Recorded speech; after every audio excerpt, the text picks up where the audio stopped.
The buckskin trader, who rode into Bear Creek on a rain-soaked April morning in 1867, carried a secret that would unravel the legend of the most stoic man in the Montana Territory, and she did not even know it yet. Eliza Hartwell gripped the reins of her exhausted mare with hands that had seen too much work for her 22 years. The small frontier town materialized through the mist like something conjured from desperation and necessity, which was precisely what it was. Rough-hewn buildings lined a muddy main street, and the smell of the wood smoke mingled with the sharper scents of horses and wet earth. She had ridden for 3 weeks straight from Fort Benton, carrying pelts and hides her father had trapped before the fever took him, leaving her alone in a world that had little patience for solitary women. The general store loomed ahead, its painted sign barely legible through years of weather. Eliza dismounted, her legs protesting after so many hours in the saddle. She was tying her mare to the hitching post when she felt the weight of eyes upon her. Not unusual. A woman traveling alone always drew attention, most of it unwanted. "You lost, miss?" The voice belonged to a balding man in a stained apron who had emerged from the store. "I am looking to trade," Eliza said, straightening to her full height, which was not particularly impressive. She had her mother's slight build, though 3 years of helping her father in the wilderness had carved away any softness. Her dark hair hung in a braid down her back, and her dress, practical and worn, had seen better days. "I have quality pelts. Beaver, wolf, some marten." The shopkeeper's eyes flickered with interest, then something else. Calculation. "Let me see what you have got." Eliza spent the next hour negotiating, watching the man's attempts to lowball her with a patience she had learned from her father. She knew the value of what she carried, and she would not be cheated. Finally, they settled on a price that was fair, if not generous. As she collected her payment, the shopkeeper leaned across the counter. "You planning to stay in Bear Creek?" "I've not decided," Eliza admitted. The truth was, she had nowhere else to go. Her father's cabin was a month's ride back, and she could not manage a trapline alone. She had no family, no prospects. The money from the pelts would last a few months if she was careful. "There is a boarding house 2 buildings down. Mrs. Fletcher runs it. She is decent enough, does not ask too many questions." He paused. "Though I should warn you, this town draws a rough sort. We are close enough to the mining camps that we get drifters. A woman alone ought to be careful." Eliza had been careful her entire life. It had not stopped her mother from dying in childbirth when Eliza was 8, or her father from succumbing to fever despite her best efforts to save him. Careful was just another word for lucky, and her luck had run thin. She found the boarding house easily enough. Mrs. Fletcher was a raw-boned woman in her 50s with kind eyes and a no-nonsense manner. She had a room available, small but clean, and the price was reasonable. Eliza paid for a week in advance and hauled her meager belongings upstairs. That night, lying in an unfamiliar bed, listening to unfamiliar sounds, Eliza allowed herself a moment of grief. Her father had been a hard man, shaped by the wilderness he loved, but he had cared for her in his way. Now she was truly alone, unmoored in a world that had little use for women without protection or position. She would find a way forward. She always did. The next morning dawned clear and cold. Eliza woke early, a habit ingrained by years of trapping life, and made her way downstairs to the boarding house's dining room. A handful of other residents sat scattered at tables, mostly men who worked the surrounding mines or timber operations. They glanced at her with varying degrees of interest, but no one spoke. Mrs. Fletcher brought her a plate of eggs and bacon, with bread that was only slightly stale. "You looking for work?" the older woman asked quietly. "I am," Eliza said. "Though I admit my skills are not well suited to town life. I can trap, hunt, track. I can read and cipher. I know some doctoring, herbs and such." Mrs. Fletcher's eyebrows rose. "That's more than most. There is a doctor here, old Doc Brennan, but he is half drunk most days. If you have healing knowledge, folks might pay for it. And if you can read, the schoolteacher just left. Town council has been looking for a replacement." Teaching. Eliza turned the idea over in her mind. It was respectable work, steady. It would keep her in one place, give her a chance to build something resembling a life. I speak to about the teaching position? Mayor Crenshaw. His office is above the saloon, which tells you about all you need to know about him. Mrs. Fletcher's mouth twisted wryly. But he is fair enough, I suppose. Loves his whiskey too much. But who does not out here? After breakfast, Eliza made her way to the mayor's office. The town was coming to life around her, men heading to work, a few women visible through windows or tending to morning chores. It was not so different from Fort Benton, really, just smaller, more isolated.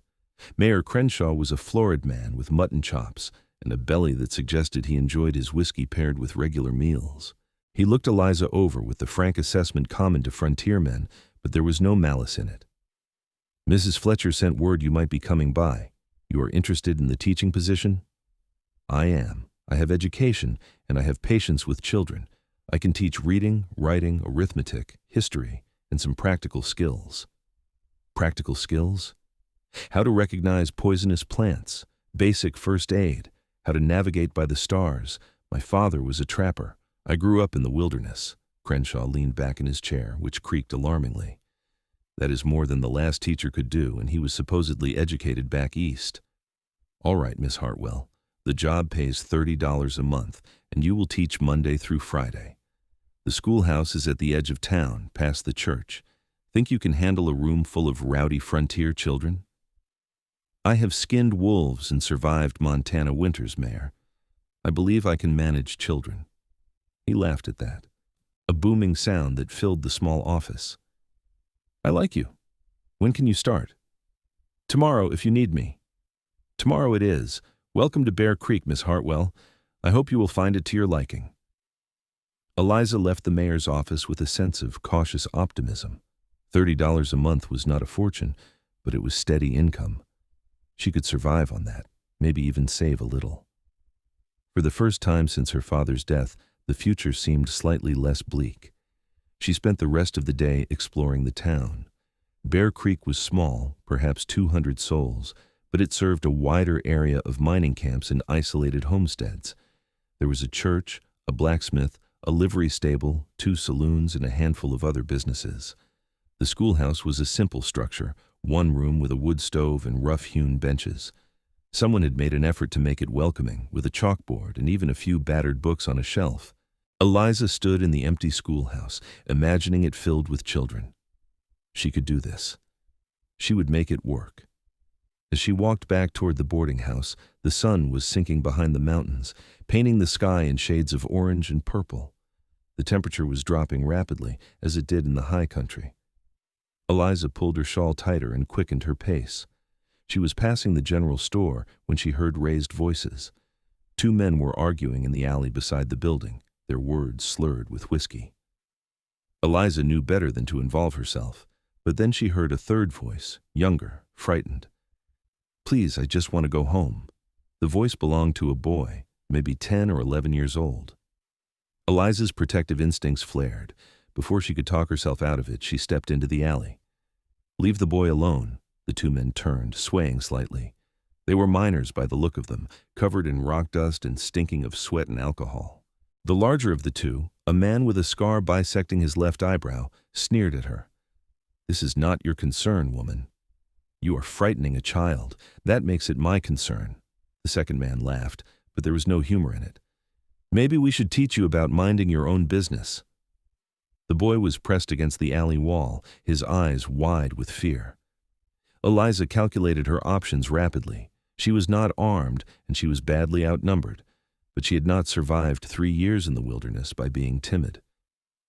The boy's father is expecting him home, she said, her voice steady despite the hammering of her heart. I'm sure he would be interested to know who kept his son out after dark. It was a bluff.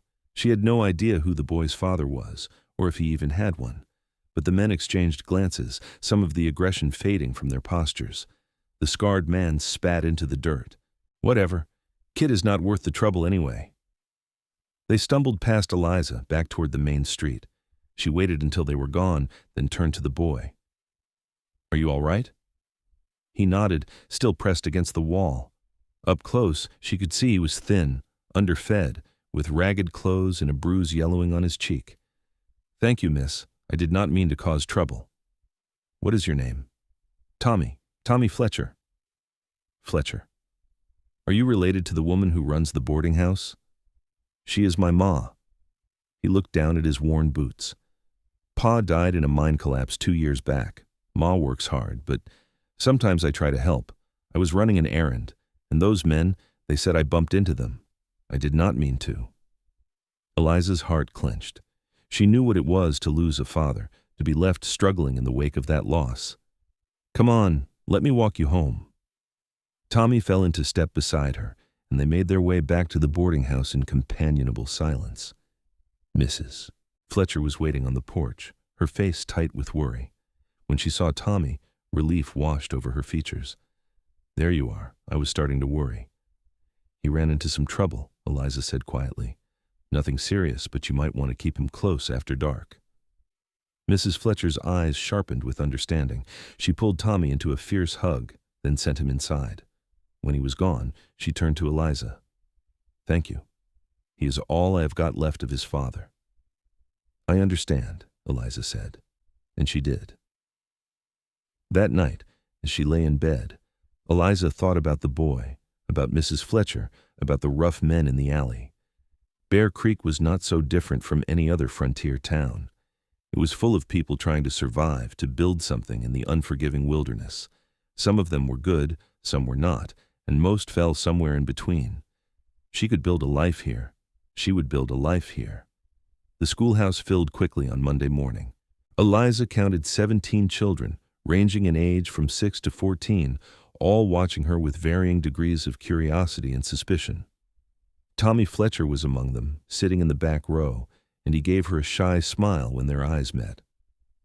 Good morning, Eliza said, standing before the chalkboard. My name is Miss Hartwell, and I am your new teacher. I know I am young, and I know I am new to town, but I promise you this. If you are willing to learn, I am willing to teach. We will read together and work sums and study history and geography, and if you are very good, I will teach you some other things too. How to track animals, how to read the weather, skills that will serve you well out here. A hand shot up. It belonged to a girl of about 9, with red braids and a face full of freckles. Is it true you lived in the wilderness, like a trapper? It is true. My father was a trapper, and I helped him. Did you ever see a bear? Many times. Grizzlies mostly. Once, a mother with 2 cubs came right through our camp. We had to stay very still and very quiet until they moved on. The children leaned forward, their interest piqued. Eliza smiled. She could work with this. The days fell into a rhythm. Mornings in the schoolhouse, teaching reading and arithmetic. Afternoons spent preparing lessons or helping Mrs. Fletcher with small tasks around the boarding house. Evenings alone in her room, reading by candlelight or mending her few articles of clothing. It was a simple life, but it was hers. For the first time in months, Eliza felt something like contentment. Then, on a crisp Saturday morning in early May, everything changed. Eliza was at the general store, purchasing supplies, when she heard the murmur of voices outside. The storekeeper paused in counting out her change, his head cocked toward the door. What is it? Eliza asked. Sounds like someone is coming in from the high country. They stepped outside together. A crowd had gathered in the street, all eyes fixed on the figure approaching from the north. Even from a distance, Eliza could see he was massive, well over 6 feet tall, with shoulders that seemed to span half the width of the street. He walked with the easy rolling gait of a man accustomed to covering long distances on foot, and behind him he led a string of pack mules loaded with furs and hides. That is Gideon Thorne, the storekeeper said quietly. The mountain man. Eliza had heard stories about mountain men, those solitary trappers who ventured deep into the wilderness, often not returning to civilization for months or even years at a time. They were legendary figures, half real and half myth, renowned for their strength and survival skills. As Gideon Thorne drew closer, Eliza could make out more details. He wore buckskins, soft and well-worn, and his dark hair hung past his shoulders, held back by a strip of leather. His face was deeply tanned, weathered by sun and wind, with a strong jaw covered in several days' worth of beard. His eyes, she saw as he passed, were a startling pale blue, like glacier ice. He did not look at the gathered crowd. He simply continued down the street to the trading post, his focus entirely on his task. There was something almost intimidating about him, a sense of complete self-sufficiency. This was a man who needed nothing and no one. "They say he has been in the mountains for nigh on 8 years, the storekeeper continued, his voice hushed as though speaking of someone dangerous. "Comes into town maybe once a year to trade, does not talk to anyone, does not cause trouble, just conducts his business and leaves." "Where does he live?" "No one rightly knows. Somewhere up in the high country is all anyone can say. They call him the ghost of the mountains, on account of how he appears and disappears without a trace." Eliza watched as Gideon Thorne disappeared into the trading post. She felt an odd stirring of curiosity. What would drive a man to such solitude? What was he running from or searching for? She collected her supplies and returned to the boarding house, but her thoughts kept drifting back to the mountain man. That evening, over dinner, she asked Mrs. Fletcher about him. "Gideon Thorne?" The older woman's expression grew thoughtful. "He's been coming here since before my husband died. Never says much, never causes trouble. There are stories, of course." "What kind of stories?" "That he was a soldier in the war, saw terrible things, that he lost his whole family to a cholera outbreak, that he killed a man back east and fled to the mountains to escape justice." Mrs. Fletcher shrugged. "Could be any of them are true or none. The man keeps his own counsel." "Is he dangerous?" "Not unless you cross him, I would imagine, but no one crosses him, so it is hard to say." "Why the interest?" Eliza shook her head. "Just curious, I suppose. He seems so alone." "Some men prefer it that way, dear. Not everyone wants or needs company." That night, lying in bed, Eliza found herself thinking about what it would be like to live in such complete isolation. She had always been somewhat solitary herself, comfortable with her own company during the long winters in her father's cabin. But to choose it so absolutely, to remove oneself so entirely from human contact, that was something else altogether. She did not expect to see Gideon Thorne again. Men like him passed through and vanished like smoke. But fate, as it often did, had other plans. Sunday was Eliza's day of rest. She attended the small church service in the morning, more out of habit than conviction, then spent the afternoon walking the hills around Bear Creek. It was a beautiful day, warm and clear, with wildflowers beginning to bloom in the meadows. She had wandered perhaps 2 miles from town when she heard the sound of rushing water. Following it, she discovered a creek cutting through a stand of aspens, the water high and fast with snowmelt. She stood on the bank, watching the play of light on the water, lost in thought. That was when she heard the sound behind her, a low, rumbling growl that raised every hair on her body. Eliza turned slowly. 20 feet away, partially concealed by the undergrowth, a wolf watched her. It was large, probably male, with gray fur and yellow eyes. Her father had taught her about wolves. They rarely attacked humans, preferring easier prey. But this one looked thin, possibly injured or sick, and therefore unpredictable.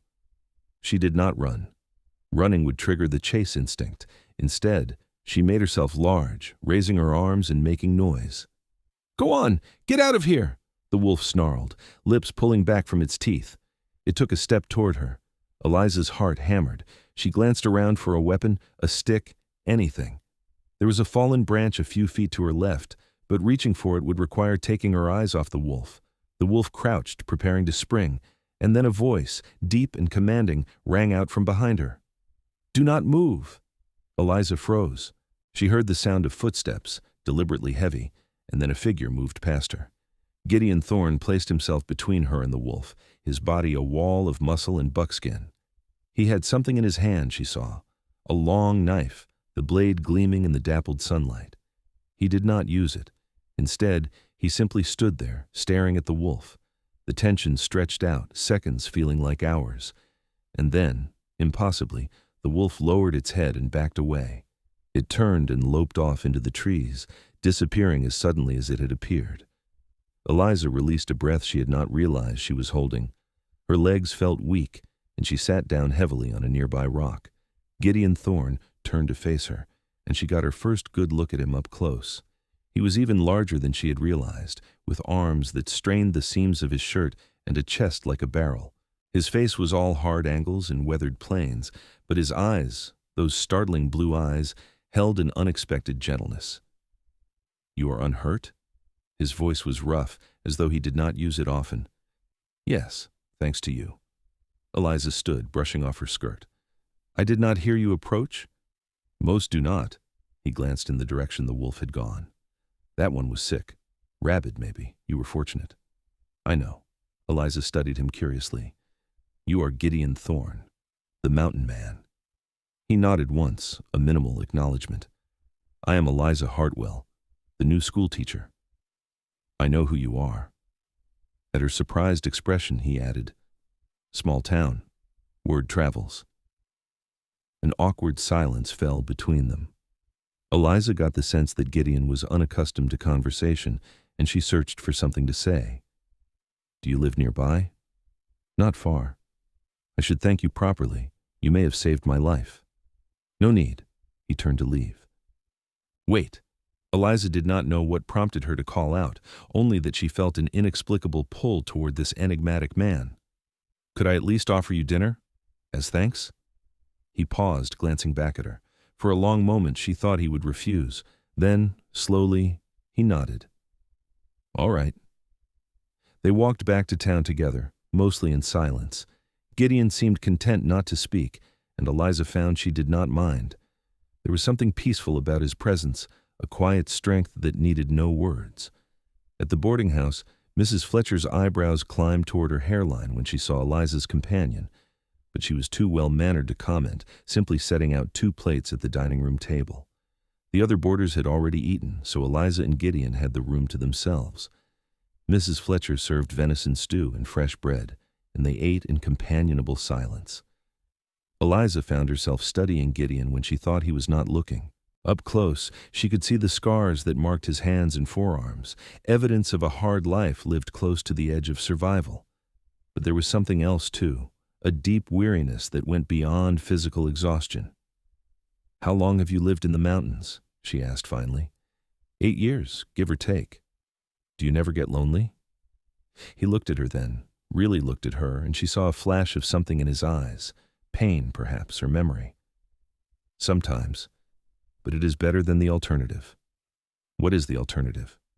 "Being around people who ask too many questions." But there was no heat in his words, almost a hint of humor. Eliza smiled. "I apologize.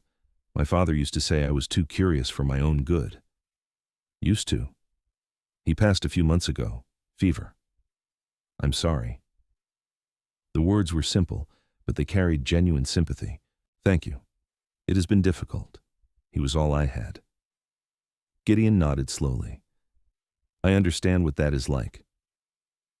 They finished the meal, and Eliza walked him to the door. The sun was setting, casting long shadows across the street. Gideon paused on the porch, looking out at the mountains in the distance. "The wolf," he said suddenly. "It may come back. You should stay close to town for a while." "I will. Thank you again, Mr. Thorne." "Just Gideon." "Then you must call me Eliza." He nodded once, then descended the steps and disappeared into the gathering dusk. Eliza watched him go, feeling oddly bereft. There was something about him, something that called to the lonely places inside her. She did not expect to see him again soon. But the next day, as she was walking to the schoolhouse, she found a gift waiting on the steps. A wolf pelt, tanned and soft with a small note pinned to it. The handwriting was rough but legible. For the cold nights, GT. Eliza held the pelt to her chest, feeling warmth spread through her that had nothing to do with the fur. She looked around, but Gideon was nowhere to be seen. Of course he was not. He was like the wilderness itself, present but unseen, always just beyond reach. The days that followed were full of small wonders. Twice more, Eliza found gifts on the schoolhouse steps. Once, a bundle of herbs she recognized as good for making tea. Another time, a small carved figure of a bear, so lifelike she expected it to move.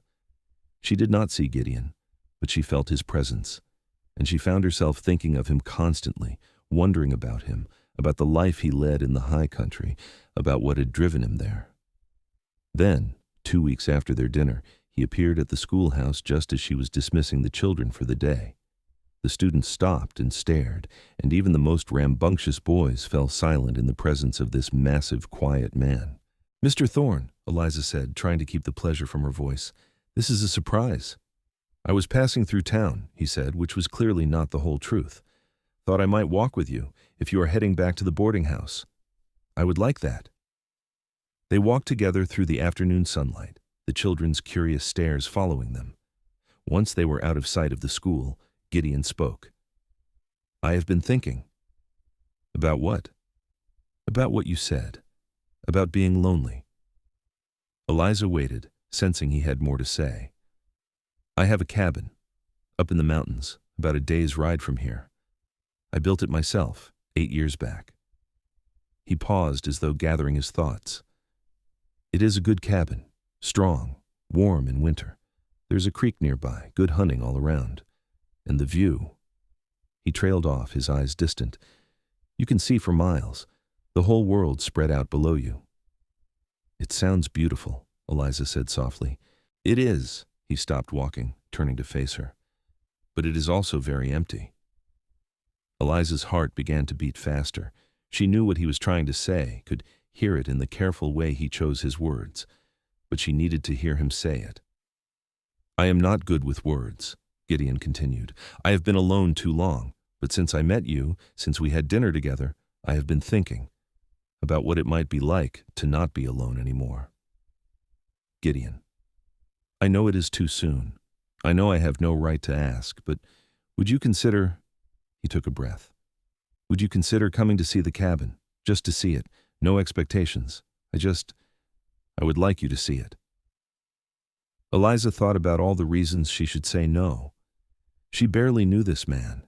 He lived as far from civilization as it was possible to get. She had responsibilities here, a job, a life she was building. But when she opened her mouth, what came out was, "Yes, I would like that very much." The relief that washed over Gideon's face was profound. He smiled, a rare and transformative expression that softened all his hard edges. "Next Sunday? If the weather holds?" "Next Sunday," Eliza agreed. That week felt like the longest of Eliza's life. She went through her days in a haze of anticipation and nervousness. Mrs. Fletcher noticed, of course, and one evening she cornered Eliza in the kitchen. "You're going up to his cabin, are you not?" There was no point in lying. "Yes." "Do you know what you are doing, child?" "No," Eliza admitted, "but I want to find out."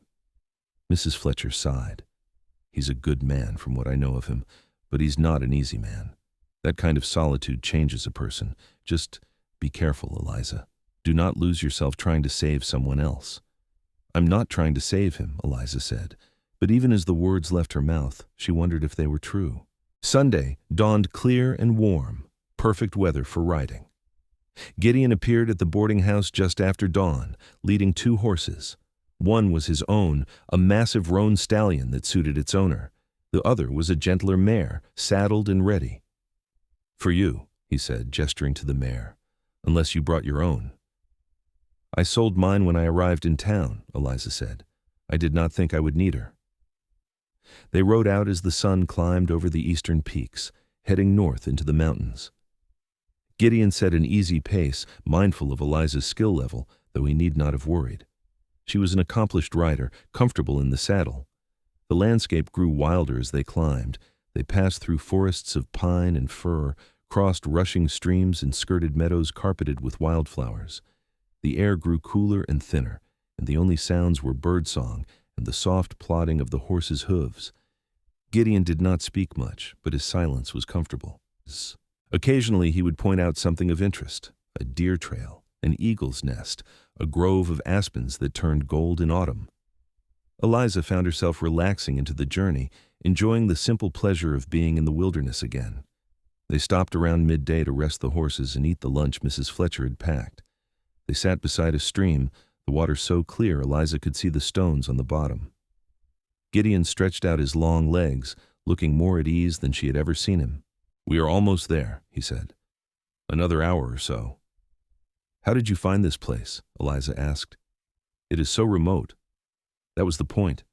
He was quiet for a moment, then continued, I came west after the war between the states. I was at Gettysburg, Antietam, all the worst battles. When it ended, I could not go back to how things were. Too much death, too much screaming. I needed silence. Eliza had heard stories about the war, about the terrible toll it had taken on the men who fought in it. Is that why people say you never weep? Because of what you saw? Gideon looked at her sharply. Who says that? It is the talk around town, that you are so hardened by your experiences that nothing can move you, that you have forgotten how to feel. He laughed, but it was a bitter sound. Is that what they think? He shook his head. I feel plenty. Maybe too much. That is the problem. They remounted and continued on. The trail grew steeper, and they had to pick their way carefully around loose rocks and fallen logs. Just when Eliza was beginning to wonder if they would ever arrive, the forest opened up, and she caught her breath.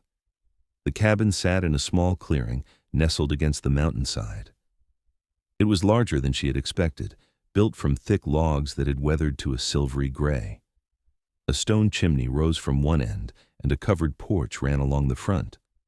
Behind it, the mountain rose in a series of rocky outcrops, and before it, the land fell away to reveal a view that seemed to encompass half of Montana territory. Gideon, Eliza breathed. It is magnificent. He dismounted and helped her down, his hands spanning her waist easily. Come inside. The interior was surprisingly tidy. One large room served as kitchen, dining area, and sitting space, with a stone fireplace dominating one wall. A ladder led up to a sleeping loft. The furniture was simple but well made, and pelts covered the floor and the single chair near the fireplace. Everything spoke of a man who was self-sufficient, who needed nothing he could not make or trap himself. But what caught Eliza's attention was the floor near the fireplace. The wood there was scarred and gouged, as though someone had attacked it with a knife, and carved into the planks over and over was a single word: Sarah. Eliza stared at the name, a cold feeling settling in her stomach. Sarah. Who was Sarah? She looked up to find Gideon watching her, his expression unreadable. My wife, he said quietly. Her name was Sarah. The word was hung heavy in the air. What happened to her? Eliza asked, though part of her did not want to know. Gideon crossed to the window, looking out at the mountains. We married young. I was 20, she was 18. We were happy, or I thought we were. Then the war came and I enlisted. I thought I would be gone a few months, maybe a year at most. He paused. I was gone for 4 years. Eliza waited, sensing he needed to tell this story in his own time. When I came home, she was gone, run off with another man, a shopkeeper who had stayed behind. I cannot even blame her. I was a stranger by then, hollowed out by the war. She deserved better than what I had become. His voice was flat, emotionless, but Eliza could hear the pain beneath it. I came west because there was nothing left for me there, but I brought her memory with me, could not seem to leave it behind. Is that why you carved her name into the floor? I used to do it when the memories got too bad, when the silence became too loud. I would carve her name and remember what it felt like to have someone, to not be so damned alone. He turned to face her. But I have not done it in over a year, not since... Since what? Since I stopped wanting to remember her and started wanting to forget. The confession hung between them. Eliza crossed the room slowly, standing beside him at the window. Below them, the world spread out in shades of green and gold, infinite and beautiful and utterly indifferent. Why did you bring me here, Gideon? She asked softly. He looked down at her, and the expression in his eyes made her breath catch. Because when I saw you that day, standing up to those men to protect a child you did not even know, something in me woke up, something I thought was dead. He reached out, his hand hovering near her face, not quite touching. Because you make me want to feel again, to try again, and that terrifies me more than anything I faced in the war. Eliza's heart was pounding so hard, she was sure he could hear it. She raised her hand and placed it over his, guiding it to her cheek. His palm was rough, calloused, warm. "I am terrified too," she admitted. "I do not know what I am doing. I came to Bear Creek with nothing, trying to build a life out of scraps, and now here you are, this impossible man who lives in the clouds, and I cannot stop thinking about you." "Eliza." Her name on his lips was a prayer and a question. She answered by rising on her toes and pressing her lips to his. For a moment, Gideon froze, as though shocked by the contact. Then his arms came around her, pulling her close. He kissed her with a desperation that matched her own, weeks of loneliness and longing pouring out in that single point of connection. When they finally broke apart, both breathing hard, Gideon rested his forehead against hers. "I do not know how to do this," he said. "I've been alone so long." "Then we will figure it out together," Eliza said. "If you want to." "I want to. God help me, I want to." They spent the rest of the afternoon talking. Really talking in a way neither had done in years. Gideon told her about his childhood in Pennsylvania, about his parents who had died of influenza the year before he enlisted. He told her about his time in the Army, not the battles themselves, but the small moments of humanity that had kept him sane. The friendships forged in hardship, the letters from home, the songs they sang around campfires. Eliza told him about growing up as a trapper's daughter, about her mother who had died too young, about learning to be strong because there was no other choice. She told him about her father, about the grief that still sat heavy in her chest, about the loneliness of being the last of her family. They discovered they had things in common. Both loved reading, though Gideon's collection of books was small. Both found peace in the wilderness, in the simplicity of survival stripped of society's complications. Both understood loss in ways that went bone deep. As the sun began to sink toward the western peaks, Gideon said, "We should head back. I do not want you riding these trails in the dark." Eliza did not want to leave, but she knew he was right. They saddled the horses and began the long ride back to Bear Creek. The descent was easier than the climb had been, and they reached town just as the last light was fading from the sky. Gideon rode with her all the way to the boarding house. At the door, he dismounted and helped her down once more. For a moment they stood close together, neither wanting to break the spell of the day. "Can I see you again?" Gideon asked. "I would like that very much." "Next Sunday?" "Yes.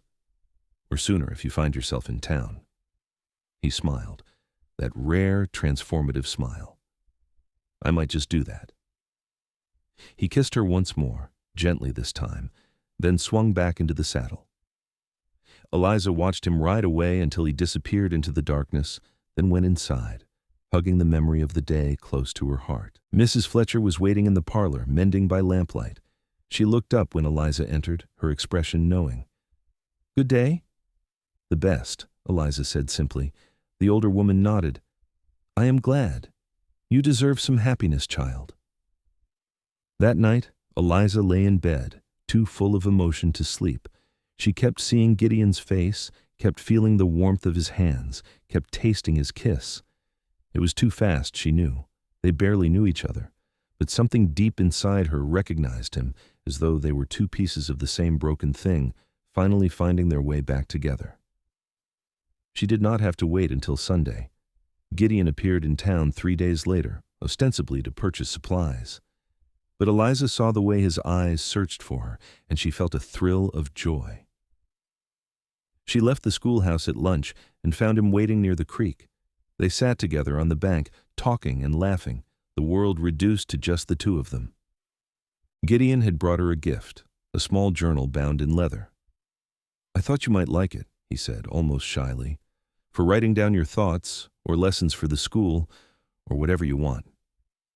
Eliza ran her fingers over the smooth leather, touched beyond words. "Thank you. I love it. There is more." He opened the journal to reveal the first page. There, in his rough handwriting, he had written a quote. "It is from a book I read once. I thought you might like it." The quote read, "The best and most beautiful things in the world cannot be seen or even touched. They must be felt with the heart." Eliza looked up at him, her eyes bright with unshed tears. "Gideon, I am not good with words," he said, "but I am trying. For you." She kissed him there, beside the creek, not caring who might see. And in that moment, she knew with absolute certainty that she was falling in love with this quiet, scarred mountain man who was trying so hard to find his way back to the world. The weeks that followed took on a dreamlike quality. Gideon came to town regularly, always finding excuses to be there. He helped repair the schoolhouse roof when it sprung a leak. He brought game for Mrs. Fletcher's table. He sat in on Eliza's classes sometimes, watching from the back of the room with a small smile on his face. The townspeople noticed, of course. A mountain man courting the schoolteacher was too juicy a piece of gossip to ignore, but Eliza did not care. Let them talk. She had found something precious, and she was not about to let it go because of wagging tongues. On Sundays, they rode out to the cabin together. Sometimes they just sat on the porch, reading or talking. Other times, they walked the mountains, and Gideon taught her tracking skills her father had never shown her. He showed her how to move silently through the forest, how to read the signs animals left behind, how to predict weather by watching the sky. But mostly they just enjoyed being together. The silences between them were comfortable, full of unspoken understanding. And when they did talk, it was with the ease of people who had known each other far longer than a few months. One Sunday in late June, as they sat on the cabin porch watching the sunset, Gideon said, "I have been thinking." "That sounds dangerous," Eliza teased. He smiled, but his expression was serious. "I want to ask you something, but I need you to know that there is no pressure. You can say no, and it will not change anything between us." Eliza's heart began to race. "What is it?" Gideon took her hand, his calloused fingers intertwining with hers. "I love you, Eliza. I did not think I could love again, did not think I had it in me. But you have proven me wrong in the best possible way. You have brought light back into my life, made me remember what it is to hope." "Gideon, let me finish." He took a breath. "I know I am not an easy man. I have scars, inside and out. I live in the middle of nowhere, and I am set in my ways. But I would spend the rest of my life trying to make you happy if you would let me." He looked directly into her eyes. "Eliza Hartwell, will you marry me?" For a moment, Eliza could not speak. Joy and fear warred inside her.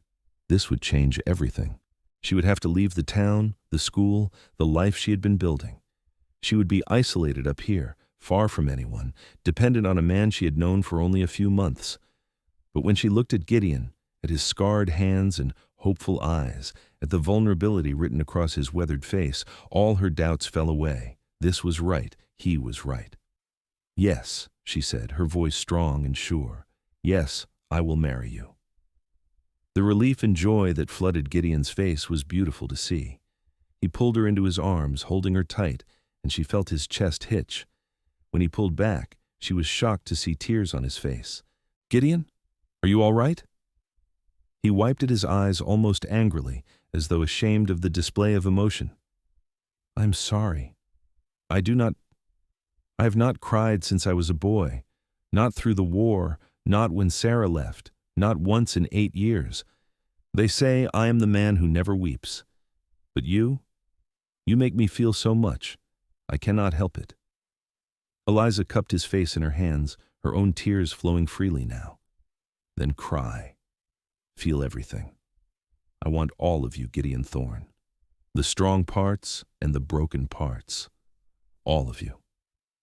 He kissed her then, and she tasted salt and joy and the promise of a future she had never dared to imagine.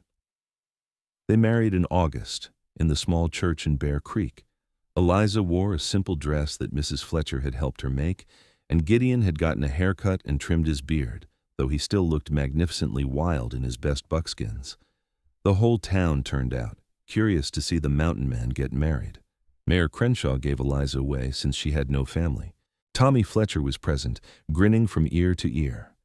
And Mrs. Fletcher wept openly, happy tears for the young woman she had come to care for. The ceremony was simple, the words traditional. But when Gideon said, "I do," his voice rang out strong and clear, and Eliza felt the truth of his commitment down to her bones. Afterward, there was a small reception at the boarding house. Someone had brought a fiddle, and there was dancing. Eliza was surprised when Gideon took her in his arms and moved her around the room with unexpected grace. "You can dance," she said, delighted. "My mother taught me," he said every man should know how in case he ever found a woman worth dancing with. "And have you? Found a woman worth dancing with?" He looked down at her, his eyes soft with love. "Yes, I have."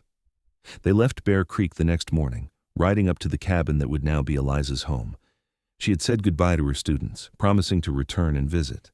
She had hugged Mrs. Fletcher, who had whispered, "Be happy, child. You deserve it." Now, as they approached the cabin, Eliza felt a flutter of nervousness.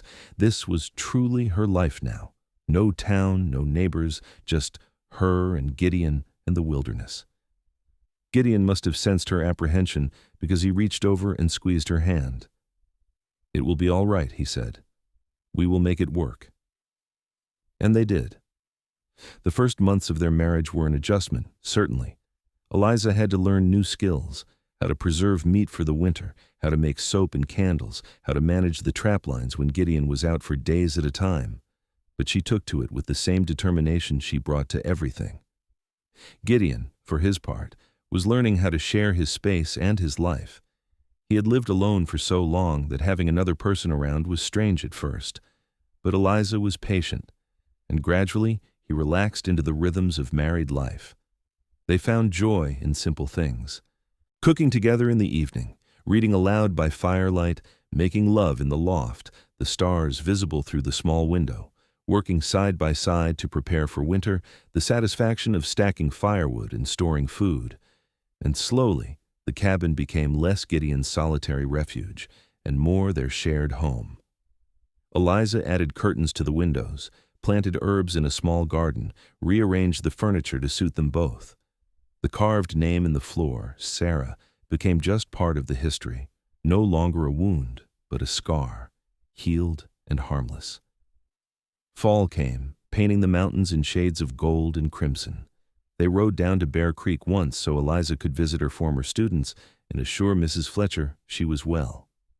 The townspeople were friendly, if a bit curious about how she was adapting to her new life. But Eliza had no regrets. She was exactly where she wanted to be. Winter descended in November, swift and brutal. Snow piled high around the cabin, and the temperature plunged. Gideon had warned her it would be hard, and he had not exaggerated. There were days when they could not leave the cabin at all, when the wind howled like a living thing, and the cold was a physical force. But Eliza found she did not mind. Inside the cabin, with a roaring fire and Gideon beside her, she felt safe. They spent long evenings talking or reading, or simply sitting in comfortable silence. Gideon taught her to carve wood, and she made small figures, animals, birds, even a tiny cabin that made him laugh. One particularly fierce night, as the storm raged outside, Eliza asked, "Do you ever regret it? Marrying me? Giving up your solitude?" Gideon looked up from the trap he was mending, his expression incredulous. "Regret? Eliza, you are the best thing that ever happened to me. Before you, I was just surviving. Now I'm living. I worry sometimes that I am not enough, that you will wake up one day and realize you missed the silence." He set down the trap and crossed to where she sat, kneeling before her and taking her hands. "Listen to me. I spent 8 years alone, thinking that was what I needed. But I was wrong. I needed you. I just did not know it until you appeared." "I love you," Eliza said, the words inadequate to express the depth of her feelings. "I love you too, more than I thought possible." They made love that night with a tenderness that brought tears to both their eyes. And afterward, lying in each other's arms, Eliza felt a profound sense of rightness. This was where she belonged. Spring came eventually, as it always did. The snow melted, revealing the world beneath. Flowers bloomed in the meadows, and animals emerged from their winter hiding places. Eliza had never been happier.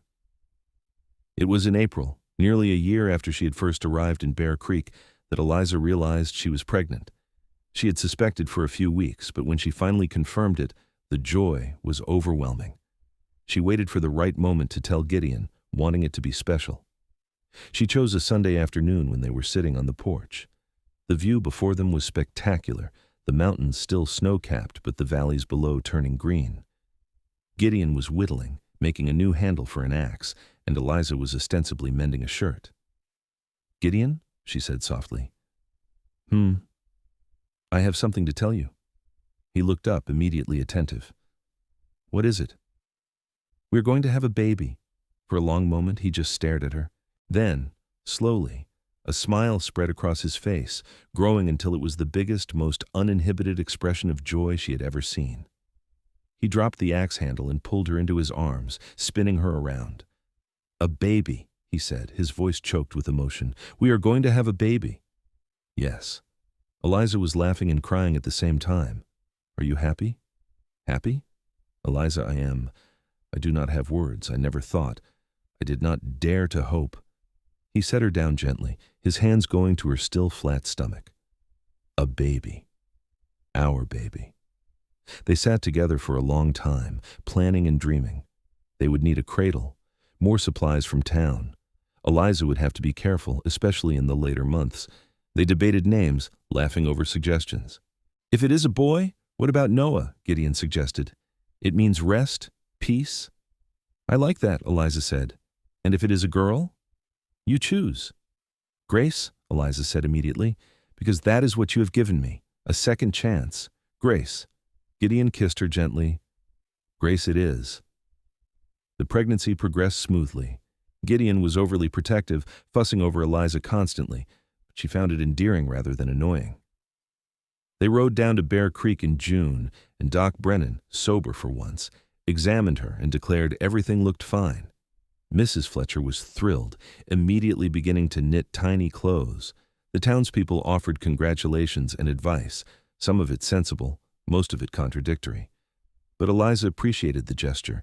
These people had become her community, even if she did not live among them anymore. As summer gave way to fall, Eliza's belly swelled. She moved more slowly now, her body heavy with the child growing inside her. Gideon did most of the physical work, refusing to let her strain herself. In the evenings, he would talk to her stomach, telling their unborn child stories about the mountains and the animals that lived there. The baby arrived in October on a clear, cold morning when the aspens had turned gold. The labor was long and difficult, and there were moments when Eliza was frightened, but Gideon was there, holding her hand, talking her through it. And finally, after hours of pain and effort, their son came into the world with a lusty cry. "A boy," Gideon said, his voice full of wonder. He placed the baby in Eliza's arms, and she looked down at the tiny, wrinkled face, feeling a surge of love so powerful it stole her breath. "Hello, Noah," she whispered. "We have been waiting for you." Gideon knelt beside the bed, his arm around Eliza, gazing at their son. And then, to Eliza's amazement, tears began to stream down his face. He was not ashamed this time, did not try to hide them. "I never thought I would have this," he said. "A family, people to love and be loved by. I thought that part of my life was over." Eliza reached up and wiped his tears away. "It is just beginning." The months that followed were exhausting and exhilarating. Noah was a healthy baby, but he was also demanding, as all babies are. Eliza and Gideon took turns walking him when he cried, feeding him, changing him. They were bleary-eyed and tired, but they were happy. Gideon was a wonderful father. He was patient and gentle with Noah, singing to him in a deep, rumbling voice, carrying him around the cabin, showing him the world through the windows. Eliza would watch them together and feel her heart swell with love. Winter came again, and this time, the cabin felt even cozier. The three of them huddled together against the cold, a little family unit complete unto itself. Eliza had moments of missing Bear Creek, missing her students and Mrs. Fletcher and the bustle of town life. But those moments passed quickly. This was her life now, and she loved it. Spring brought new challenges. Noah was crawling now, getting into everything. They had to be constantly vigilant to keep him safe. But it also brought new joys. His first laugh, his first word, which was "da," much to Gideon's delight, his fascination with the world around him, reaching for everything with chubby hands. They rode down to Bear Creek in May, so the townspeople could meet Noah. Mrs. Fletcher cried when she held him, and even gruff Mayor Crenshaw softened at the sight of the baby. Tommy Fletcher, now a young man of 13, was surprisingly good with Noah, making faces that sent the baby into gales of laughter. "You have done well for yourself," Mrs. Fletcher told Eliza as they sat on the boarding house porch, watching Gideon play with Noah in the yard. "He is a good man and a good father." "He is," Eliza agreed. "I am very lucky." "You both are." Mrs. Fletcher patted her hand. "You found each other when you both needed someone most. That is a rare and precious thing." As the years passed, life in the mountains settled into a comfortable rhythm. Noah grew into a sturdy toddler, then a curious child. Gideon taught him about the wilderness, how to track and hunt, how to read the signs of nature. Eliza taught him his letters and numbers, using the journal Gideon had given her all those years ago to create lessons. When Noah was 3, Eliza became pregnant again. This time, the pregnancy was easier, and in the spring of 1871, they welcomed a daughter. They named her Grace, as they had discussed years before. Grace was different from Noah. Where he had been a calm baby, she was fussy and demanding, but she was also bright and alert, her eyes seeming to take in everything. Gideon doted on her, this tiny girl who had him wrapped around her finger from the moment she was born. "I have 2 women in my life now," he said one evening, holding Grace while Noah played at his feet. "How did I get so lucky?" Eliza smiled from where she was preparing dinner. "I ask myself the same thing every day." Life was not always easy. There were hard winters when supplies ran low and they had to ration food. There were illnesses and injuries, frightening moments when they worried about their children. There were times when Eliza felt isolated, longing for adult conversation beyond just Gideon. But there were far more good times than bad.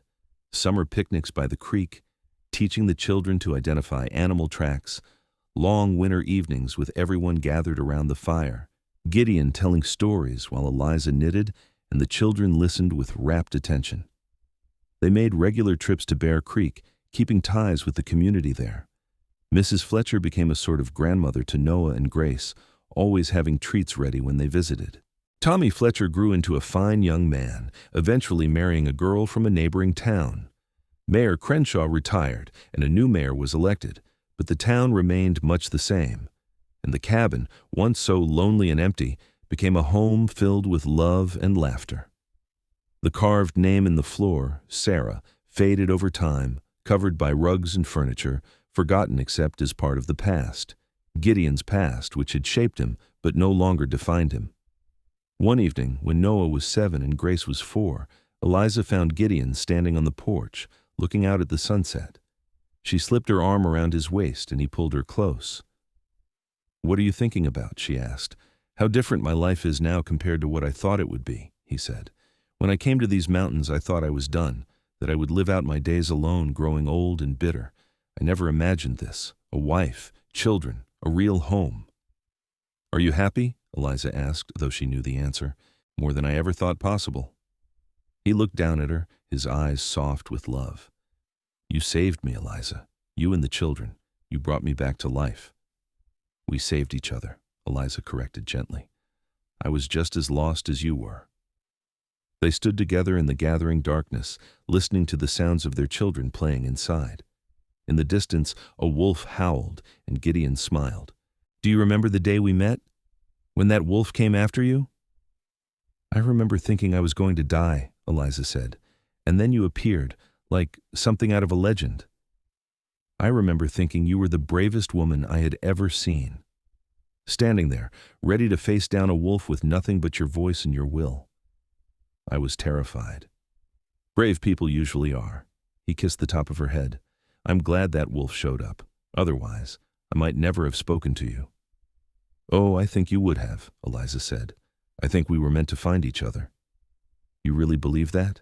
In fate, destiny, all that?" "I do now." They went inside as the last light faded from the sky. The cabin was warm and bright, the fire casting dancing shadows on the walls. Noah was building something with blocks Gideon had carved for him, his face a study in concentration. Grace was curled up with a rag doll Eliza had made, humming tunelessly to herself. This was their life. Simple, isolated, far from the bustling world of cities and progress. But it was theirs, built from nothing, sustained by love. The years continued to pass. Noah grew tall and strong, taking after his father in build and temperament. He loved the mountains, loved the solitary work of trapping and hunting. Gideon taught him everything he knew, and the boy absorbed it all eagerly. Grace was different. She was bright and curious, constantly asking questions, always wanting to know more. Eliza taught her to read and write, and the girl devoured every book they owned, sometimes reading them multiple times. She talked about the world beyond the mountains, about cities and schools and all the things she had never seen. "Do you think she will leave?" Gideon asked Eliza one night when Grace was 10. "When she is older, I mean. Will she want more than this?" "Maybe," Eliza said honestly. "And if she does, we will have to let her go. The same way we will have to let Noah go if he chooses to." "I know," Gideon sighed. "It is just hard. They are my whole world. They will always be your children, no matter where they go or what they do. That will never change. You are wise, you know that. I have a good teacher." They continued to make the journey to Bear Creek twice a year, in spring and fall.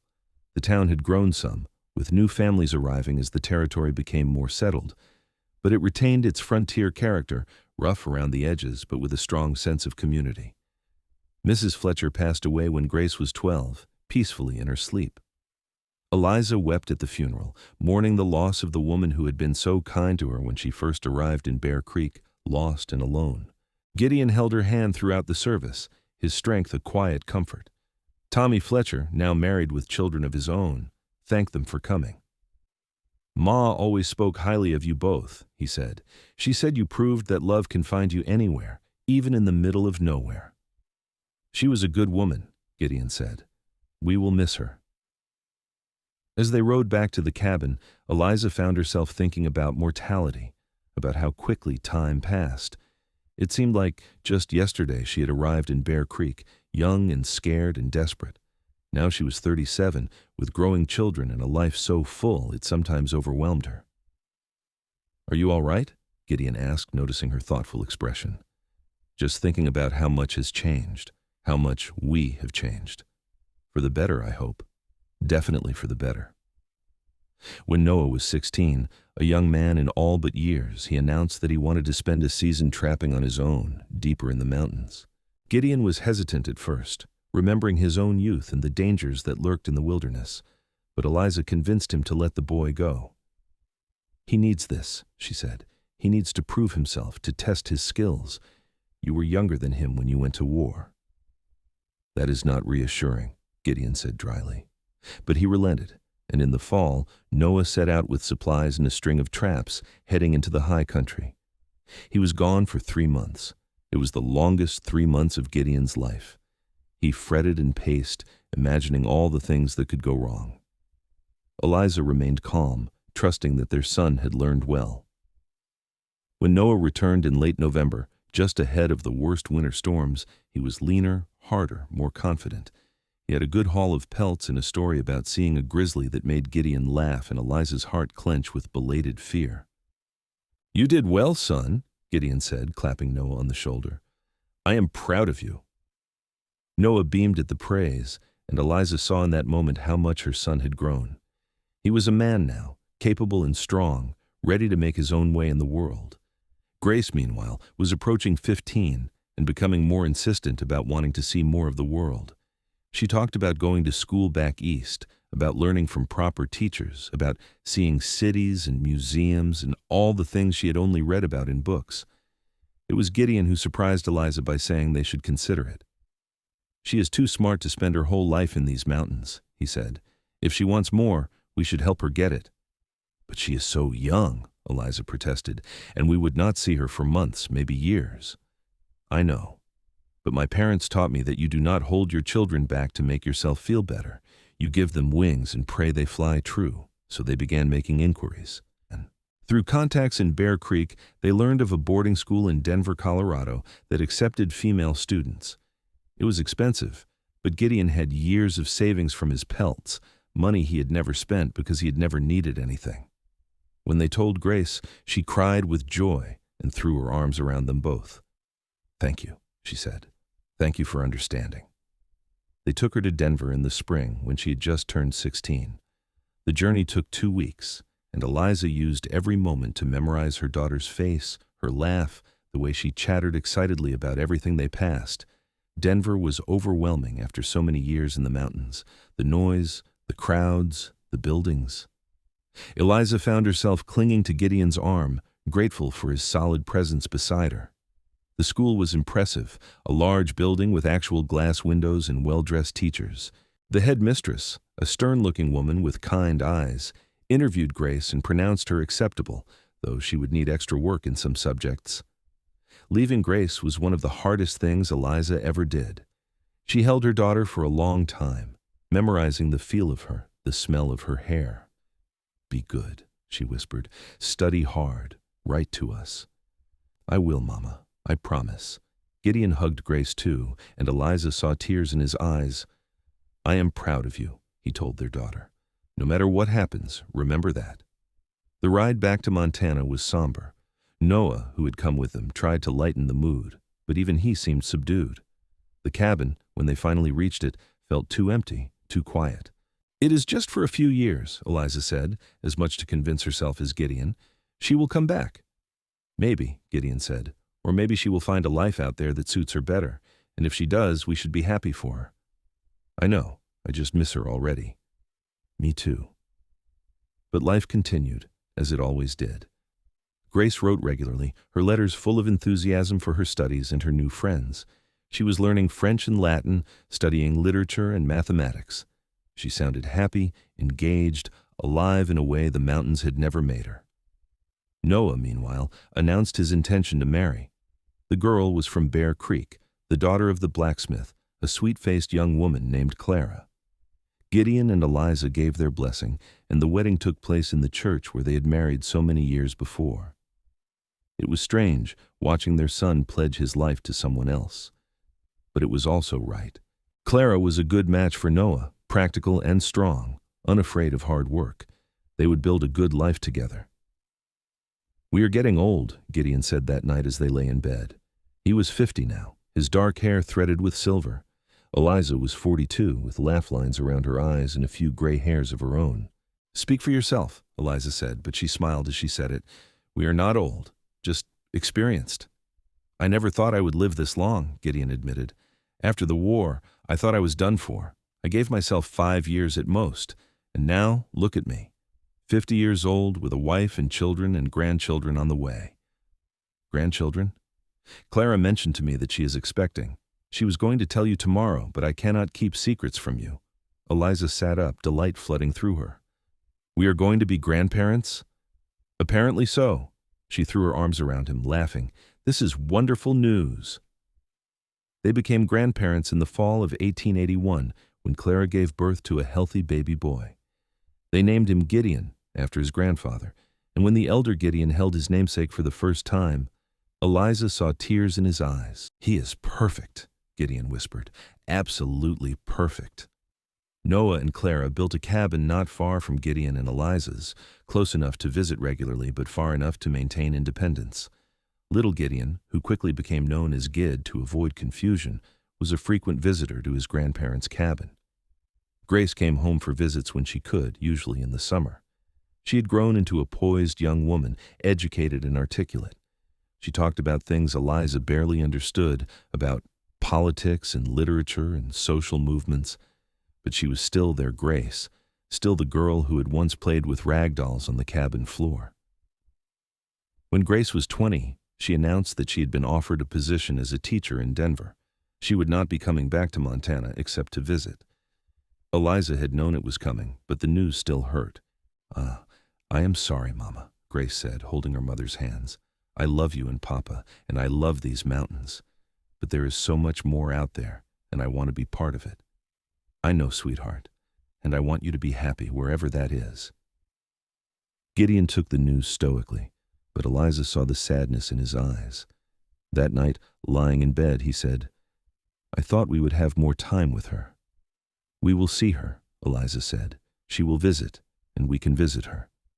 It is not the same. No, but it is enough. It has to be. The years continued their relentless march.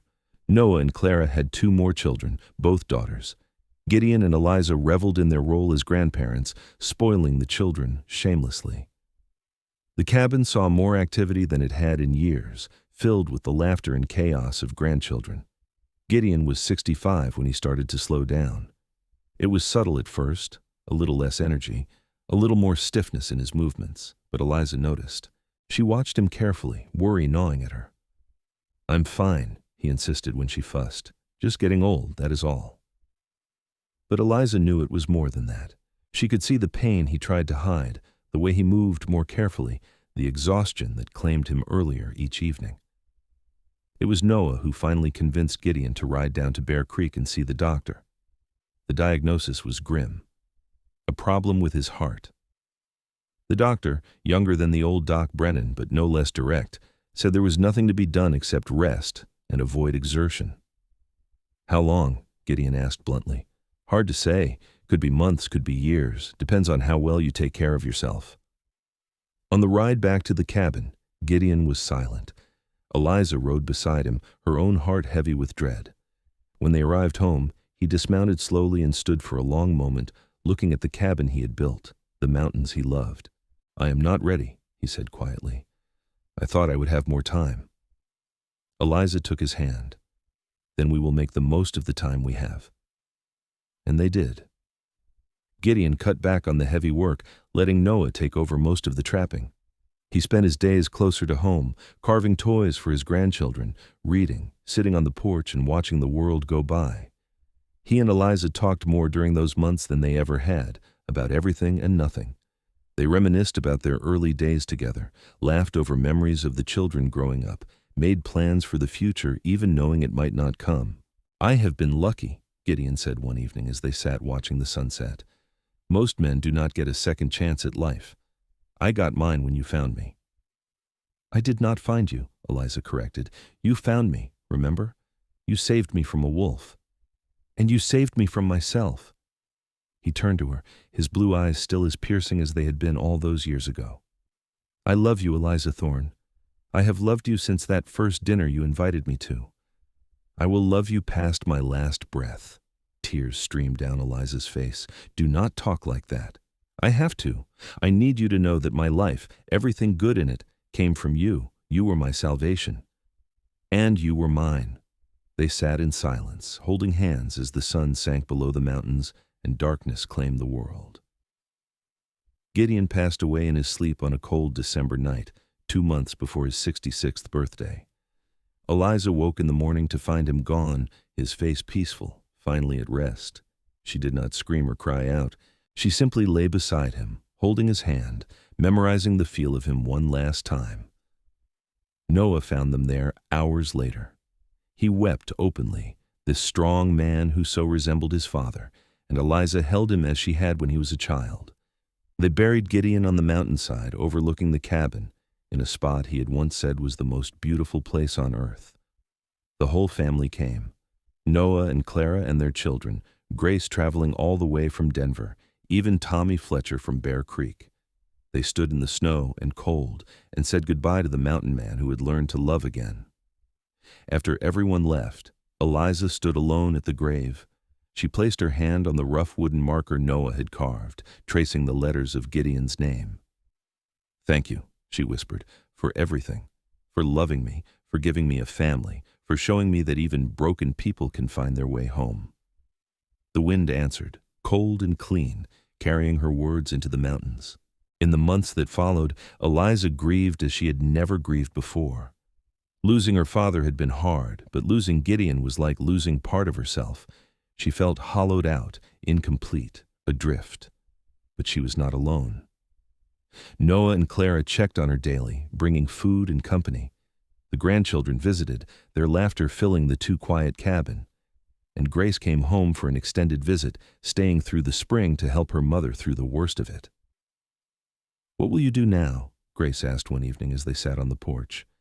It was May, the world coming back to life, though Eliza still felt frozen inside. "I do not know," Eliza admitted. "This cabin, These mountains, they were his dream. I do not know if they can be mine alone. You do not have to stay, Grace said gently. You could come to Denver with me. There's plenty of room, and you could help me with my students. It was tempting. To leave this place full of memories, to start fresh somewhere new. But as Eliza looked out at the view, at the mountains painted gold by the setting sun, she knew she could not go. This is my home, she said. He is here, in every log of this cabin, every tree on this mountain. I cannot leave him. He is not here, Mama. He is wherever you are. Maybe, but I feel closer to him here. So, Eliza stayed. She adapted to her new life, learning to be alone again after so many years of companionship. It was hard, harder than anything she had done, but she managed, as she always had. She found new purpose in her grandchildren, teaching them to read and write as she had their parents. She began writing down her memories, filling journal after journal with stories of her life with Gideon, wanting to preserve them for future generations. And slowly, day by day, the sharp edge of grief dulled. She would never stop missing him, never stop wishing for one more conversation, one more touch. But she learned to carry the loss, to make room for it alongside the love that still filled her heart. She lived in the cabin for another 15 years, surrounded by family, watching her grandchildren grow and have children of their own. She became a legend in Bear Creek, the school teacher who had married the mountain man, who had lived a life of adventure and hardship and profound love. When she died, at the age of 72, it was peacefully, sitting in Gideon's chair by the fireplace. Noah found her there, a journal open on her lap, a small smile on her face. The journal entry she had been writing was incomplete, but the last words were clear. Tomorrow I will see him again. They buried her beside Gideon on the mountain, just as she had requested. At the funeral, Grace read from her mother's journals, sharing stories of love and perseverance, of two broken people who had found each other and built something beautiful. The cabin still stands, maintained by descendants of Noah and Clara. The carved name in the floor, Sarah, has long since been worn away by generations of footsteps. But in the family, the story persists. The story of Gideon Thorne, the mountain man who never wept, until Eliza Hartwell found him crying over her name, not carved into his floor, but carved into his heart. And in truth, that is what had happened that day on the mountain when Gideon had knelt before Eliza and asked her to marry him. His tears had been for joy, for hope renewed, for a future he had never dared to imagine. He had been crying not over a name carved in wood and pain, but over the possibility of love carved into a heart he thought had turned to stone. They had saved each other, these two lonely souls in the vast wilderness. They had built a life from nothing, had raised children and weathered hardships and grown old together. Theirs was not a story of grand gestures or dramatic rescues, though it had started with one. It was a story of quiet devotion, of choosing each other day after day, of building a home not just in logs and stone, but in the space between two hearts. And that, in the end, was enough, more than enough. It was everything.